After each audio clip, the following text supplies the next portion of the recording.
Ang mainit na heatwave ay naririto na. Saan hahantong ang mundo? Nararamdaman niyo ba ang init mula sa araw? Napapansin niyo ba na ang mundo ay patuloy na tumitindi ang init? Ito ang tinatawag nating heatwave. Dahil sa hindi mapigil na pagkasira ng natural na kapaligiran, patungo ang mundo sa mas matinding pag-init. Ito ay hindi na maibabalik. Kaya't saan hahantong ang mundo? Ano ang ating mararanasan? Ipinropesiya sa aklat ng pahayag at ibinuhos ng ika-4 ang kaniyang mangkok sa araw at ibinigay nito sa kaniya ng masunog ng apoy ang mga tao at nangasunog ang mga tao sa matinding init at sila'y namusong sa pangalan ng Diyos na may kapangyarihan sa mga salot na ito at hindi sila nangagsisi upang siya'y luwalhatiin.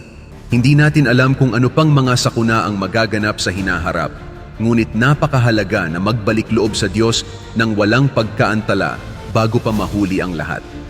Handa ba kayong magsisi sa Diyos? Iwanan ang inyong sagot sa mga komento.